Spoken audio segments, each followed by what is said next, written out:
We're back again with me, Kyle. That's still my name. It is good that it's still my name, and I'm pleased by that.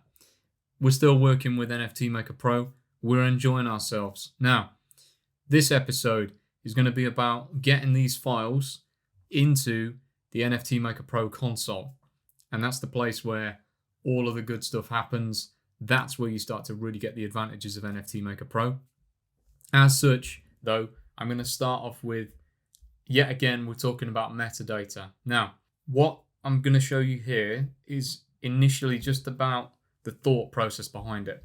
I'm on pool.pm at the moment, and we're looking at one of the boos here that's being minted. What you can see is I've got these attributes before. Now, if you remember back in our code, we've got the values, and for BooCrew, I decided to have each one individual. But what I want you to think about at this point is how many of these attributes do you really want, right? Considering that we're also going to add a few things in that I missed and which I wish I would have done. For example, it would have been really good to have a Twitter attribute and the website attribute as well, because then anybody that sees them can click on them and see immediately the real website. What I'm getting at is take the time to sit down now and think, do you want, like I have here, for example, the Twitter space and all that key stuff that would have gone a long way. Anyway, what I'm getting at is take the time to sit down now and think, do you want, like I have here, for example, you can see that this is a green translucent boo, and I've bothered to put two attributes, right? Body color and body type. Would you have preferred to have that as just an attribute called body, called translucent green, or maybe green translucent, or do you prefer them as two separate attributes? Remember in our database, we have them separately in a column. We could have uploaded this as emerald beret, right, in a hat attribute, and that way I wouldn't have needed this or this, and it would have made it a bit shorter, but you wouldn't have that granularity such that if you go on websites like one of those tools websites that shows you can search through the collection and that kind of thing, you would have a harder time searching on it, just because there'd be less granularity, right? A bit like folder structures and things like that. It's like anything like this. It kind of goes, would you prefer to have 100 folders with 100 items in, or 1,000 folders with 10 in? It's kind of like that. And you need to think about your project, how many attributes you have, and how you want to fragment that up. Because you could have a lot of different attributes, and this list could be quite vast, right? There you go. Let's get back into the code. All right, so now you've made that decision, it's time for us to get set up in NFT Maker Pro.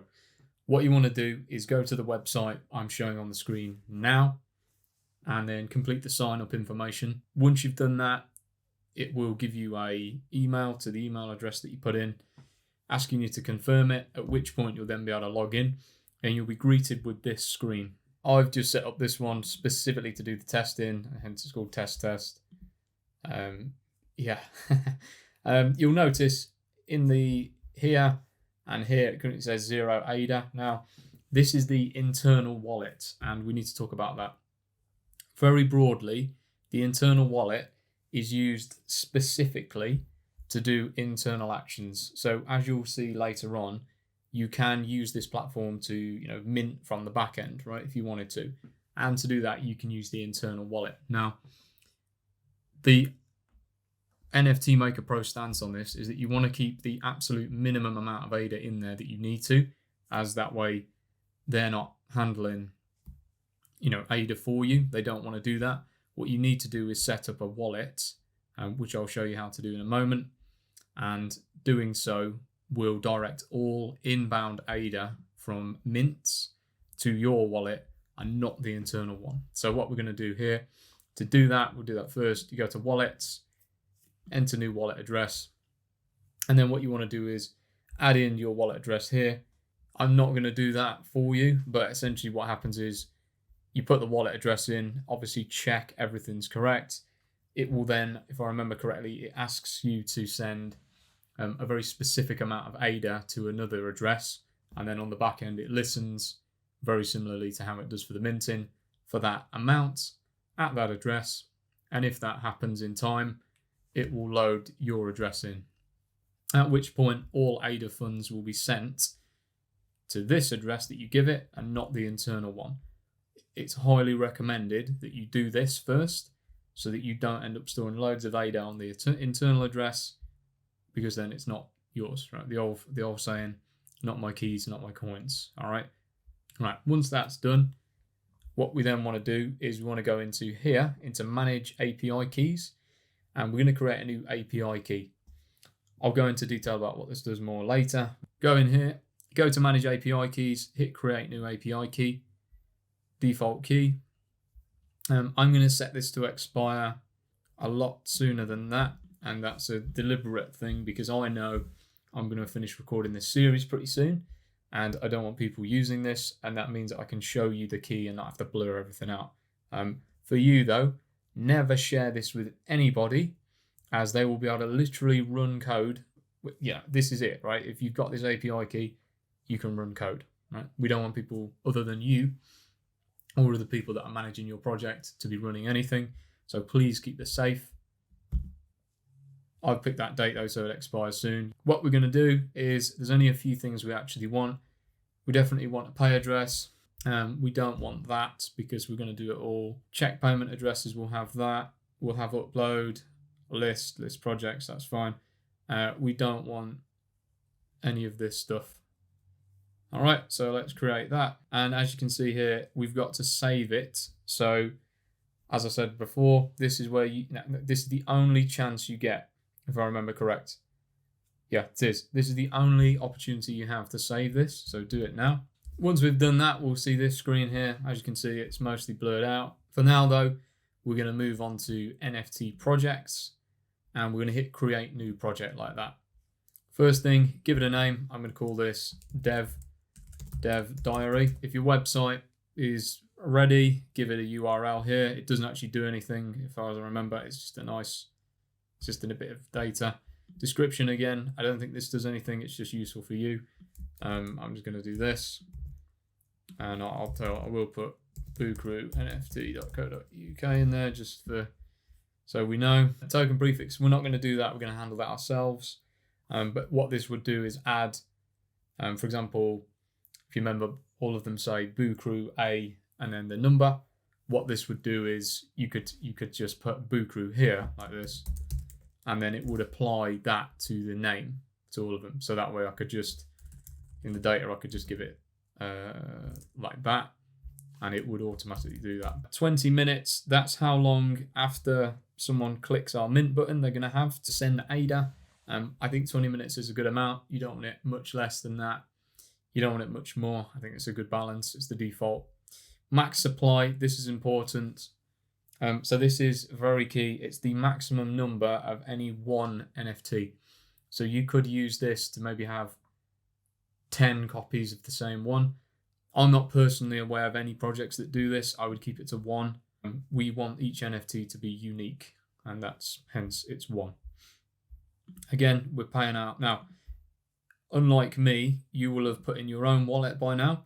You want to select yours, not the internal wallet. Do not do this. This is just for a demo. Hence, I've not added a wallet. Please select your own wallet that you've already added by going down to wallets here. Okay, do not proceed any further until you've linked a wallet so that you can do this bit. Anyway, that's done. Move on to next. Now, this is very important as well. This is your policy ID. So the reason policy IDs are interesting, as we said before, is that they're the unique source of truth to identify a given NFT set. Okay. Now, the way that the trust is formed is by locking them at some point. So, for example, I believe BooCrew has about 10 months left on it. So in 10 months' time, no one, not me, you, anybody will ever be able to mint under that specific policy ID of BooCrew, okay? And this is why people, it's one of the big factors in it, in the fact that if you never locked it like this, well then you could continually mint forever, right? And therefore the supply is technically unlimited. So until it locked, and in truth, that's still the case until it does lock, right? But having it known that it will lock in the future, really important for people. So again, pick a date, give yourself enough time to mint the number of tokens that you are planning to for your project. But ideally, it should be no longer than you need. I gave myself a year for BooCrew. I thought that was quite reasonable. As you can see, though, some projects mint out in like 3 hours or something. So again, this will depend on your specific project, but make sure you do set it to lock at some point in the future. And then this is our metadata. Now, for now, and I mean this when I say this, for now, we're going to leave that as is because there's going to be a whole tutorial on it. So let's just move on, save it, just so you've got that in the back end. So just, again, check over this, and then we're going to hit save project there. And you should then see this screen. Really, really good. Max supply, we can see all of the details here, and that's really good. You can also see now you've got a policy ID here, and that's that unique ID I was talking about that identifies the entire project. So there you go. You've now done the first part. So congratulate yourself. And let's now go back into our metadata. If you hit this edit button here, you can make any changes you want to any of this at any time. So it's really good. Now, this is the metadata template. You can see here, it looks a certain way. I'm going to change this a lot, all right? And there's no other way to put it. It is quite fiddly, but like you can literally just type in here, type whatever you want. I'm going to do this differently to the rest of the tutorial. Because it is so fiddly, I'm going to drop in most of the BooCrew stuff, and then I'm going to finish it with you, but I'll show you all of it, right? And the reason for that is that if I did this bit by bit, the tutorial would take a very long time, and it's going to be very hard for me to kind of explain it on the fly. So let me come back and I'll show you. So I've now dropped in the exact, this is the backend NFT Maker Pro metadata template. Okay, we're going to start using different words here. So this is the template I used for BooCrew. Okay, I'm going to make a couple quick changes just to improve this slightly. So you can see here, first thing is I had asset name there as asset name here. And what that's meant is, if we go here, you can see it shows up as BooCrew, this, that, and the other, right? Which is exactly the same as the asset name, which is like the ID of it, right? And what if I wanted that to be like BooCrew, Series A, hashtag, and then these numbers? Well, I had to make them the same because of how I've written this. What if I change this to something like the name? And you might have noticed in the bottom here, it started to load these in. So there you go. This gives you an idea of all of the different attributes you've got. Next thing I'm going to do, and you can see here, look very carefully, take a very quick look at this, and then pause it. Look at how the brackets are set up. I can't stress enough how important it is to get these brackets correct.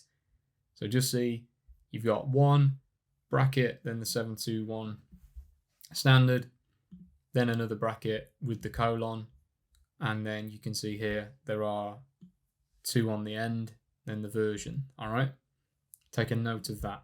Now then, if you want to add in new attributes like this, you can go, just grab any line, all right, like this, copy it, hit enter on the comma like that, click underneath, and it will do the formatting for you. We're going to add in here website, okay, and then we're going to have this in website. Note, I've gone for these two plus that, and that are all part of NFT Maker Pro. That's why they're in lowercase. Everything I've done, you can see, is in what we call a camel case, where this is in lowercase. So yeah, you can see it's fiddly. You can see why people have trouble with this. I think I spent something like 9 hours testing. I uploaded maybe 50 or 60 test images, constantly for 2 days. I was trying to get it working like that. Twitter, whoops, and then literally just put Twitter in here. Okay, easy peasy.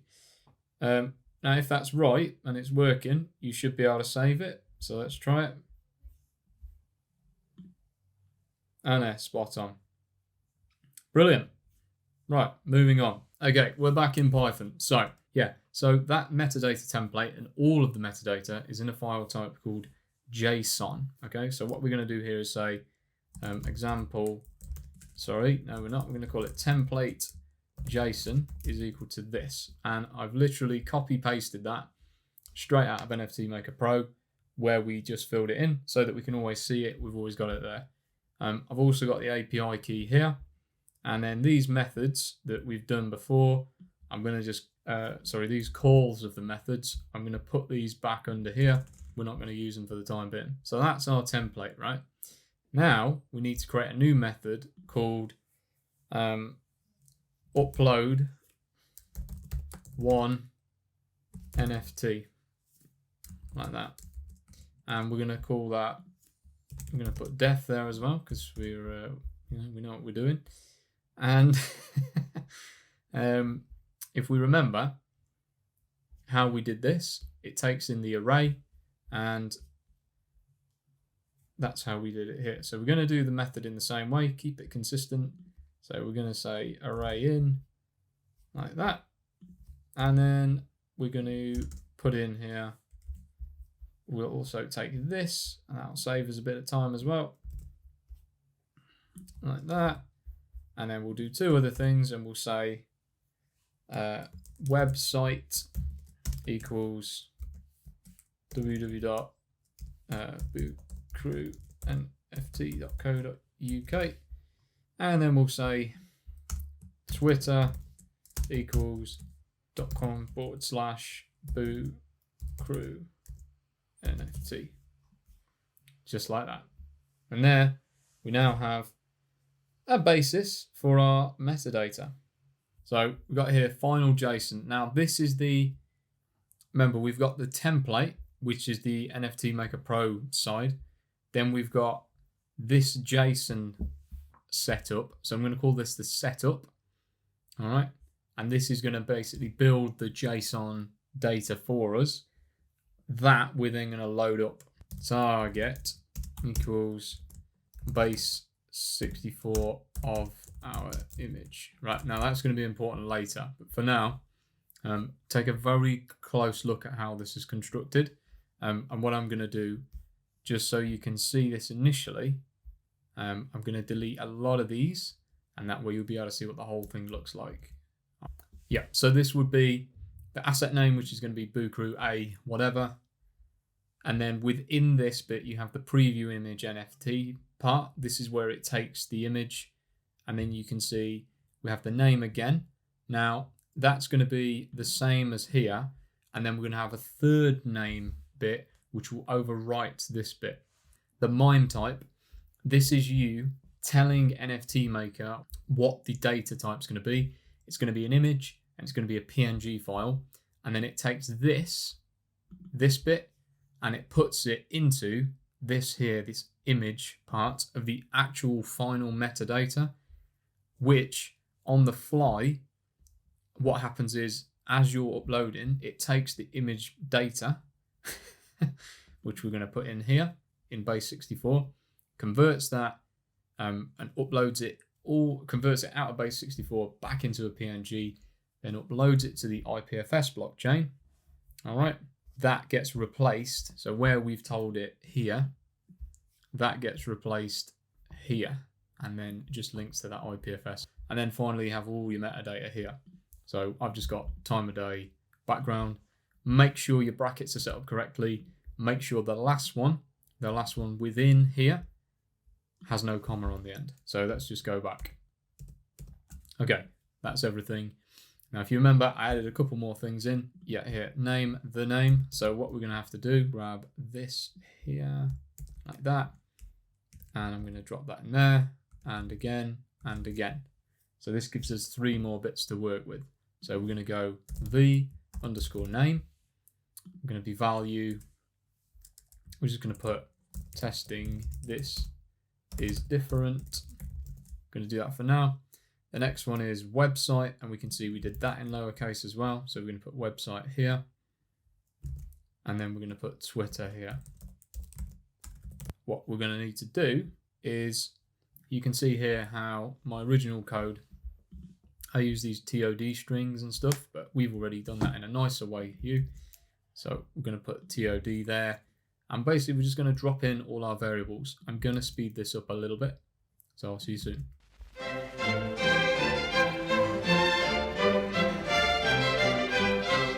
We're going to call upload one NFT, and we're going to give it,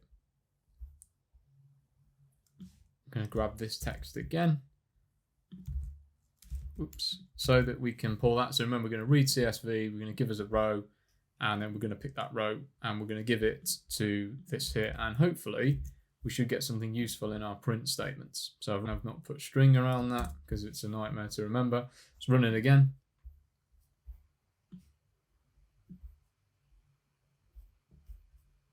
And then what we needed to do actually was, within our method, we needed to print final JSON. Let's do that again. And you can see down here, we've got all of those values coming in. So this is where you want to check on this side that it all makes sense. So body color is yellow, eye style is cheeky, name, smile, you know, all of that stuff. And it's the name value pairs that correspond here, just like this. So let's just do one hat color there, and then the value is going to be purple. And that's what I always found really hard, because I kept putting this hat color in caps like that in here, and it didn't work. And that's what cost me about 9 hours. So this is probably one of the most valuable things I can give to you, is this format, because this is what I'm near certain most people struggle with. So there you go. Now that hasn't uploaded anything yet at all. So the next thing we've got to do is, you'll remember I mentioned before, we have this target here. So we need to convert our image file into base 64. Now that's no joke. That's no, you know what I mean? That's not for a laugh. So let's do that. And this is where I'd recommend creating a really basic image that you don't care about, so that you can use it for testing. Right, this bit, first of all, I want to say thank you to this person here for uploading this bit of code. Essentially, we're converting an image file into base 64, ready to upload, but we've got to put it inside JSON. This code here does that, and I've adjusted it to work for what we want, and you can see it's here. So I'll just go through that with you. I'll do some testing and we'll come back. Just pause this and write this down, or go to this link here and grab it. Anyway, let's move on. As you can see, I've ran that. I've just moved things around at the bottom here, so we can see this is the actual things we're running. And when we run that on BooCrew A1, which is this file here, like that, it prints this massive string because I've told it to print it. You can see it's absolutely huge, but that is what it looks like. That's base 64 encoded in UTF-8 for every, I would imagine, every pixel value. So, you know, quite a lot to behold. Yeah, where we put target, now we want to say target equals PNG to base 64, and then we want to give it complete /a/ and then plus our thing, if you remember correctly, it was called file name, like that. All right, so now if we run that, and if we run that, no, I forgot to add .png, you can see we go in here now, and this is all of it. So this here is the JSON that we're going to push to NFT Maker Pro, and you can see in here inside that part which relates to which is going to relate to this block here, and we can see name, which is going to be that, and then you've got file from base 64, which will replace this bit, And that's this whole byte array here. Massive, massive, massive, massive, massive thing, which goes all the way to the edge. And that's that. So that should be enough now. I would say have a look at this. Is there anything interesting you want to do with the name? That is now ready to upload, and that might work when we try it in the next episode. Go through it, get it working for the minimum. So remember before when I deleted everything and I had just 2 attributes? Get it working and tested for, make sure you got that printing out how you want it. And then once we're there, we can move on in the next episode to actually pushing via the API. This is where we're going to see if what I've written here actually works first time, or if I'm going to have to say a load of different bits. But honestly, we're very close now. The hard parts are almost done in terms of uploading. And in the next one, we'll teach you all about the APIs. Thank you very much again for watching. It's been great, and I'll see you soon.